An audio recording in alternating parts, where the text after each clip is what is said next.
వీళ్ళ కండ్లల కాకులు ఒడవా ఆడవిళ్ళు అగబడితే చాలు కండ్లల నిప్పులు పోసుకుంటారు కొందరు బడవేగాళ్ళు.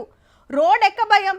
బడికి పోయినా గుడికి పోయినా దుఃఖం పోయినా ట్యూషన్కి పోయినా దోస్తుల ఇండ్లకు పోయినా ఇంకేడికి పోయినా ఇంటికి మళ్ళీ వచ్చేదాకా నమ్మిక లేకుంటుంది.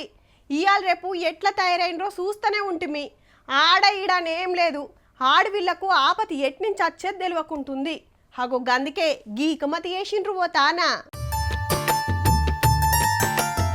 ఉత్త డబ్బా కాదుల్లో ఆడపిల్లలను కాపాడే వజ్రాయుధం.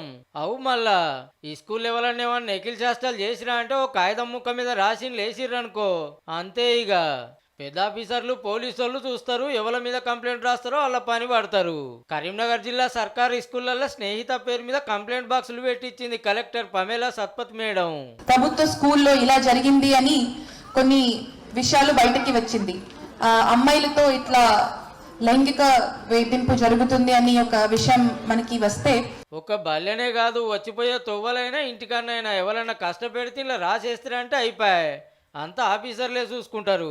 రిలేషన్స్తో కూడా ఎదుర్కొంటున్న సమస్యలను కూడా వాళ్ళు ఇప్పుడు రికగ్నైజ్ చేసి తల్లిదండ్రులకు కానీ లేకపోతే స్కూల్లో టీచర్లకు కానీ చెప్పడం ద్వారా ఈ సమస్య అనేది ఈ స్కూల్లో స్నేహిత క్లబ్బులు సూతా అందులో స్టూడెంట్లు టీచర్ కూడా ఉంటారు.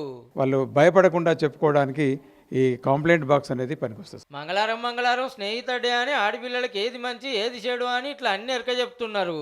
ఈ స్నేహిత ప్రోగ్రామ్ కండక్ట్ చేయడం ద్వారా child abuse, self education, self defence, good touch bad touch గురించి తెలుసుకున్నాను. మీకు ఎప్పుడైనా ఇబ్బందిగా అనిపిస్తే మాకు చెప్పాలి, అది కూడా మాకు చెప్పలే అనుకుంటే చీటీ రాసి అందులో వేసేయండి, మీకేం ప్రాబ్లం లేదు మేము ఉన్నాం అని చెప్పారు సార్. టీచర్స్, సార్స్ అందరూ మంచిగానే ఉన్నారు కాబట్టి మేము వాళ్ళకి చెప్పుకోగలుగుతాం. కానీ వేరే స్కూళ్ళల్లో కానీ ఎక్కడైనా చెప్పుకోలేని వాళ్ళు ఉంటే మాత్రం ఇది మాత్రం బెస్ట్.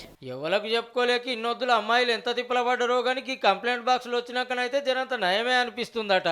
గసంటి అంతటా పెడితే బాగుంటుందేమో పారి ఆలోచన చేయురి సార్లు.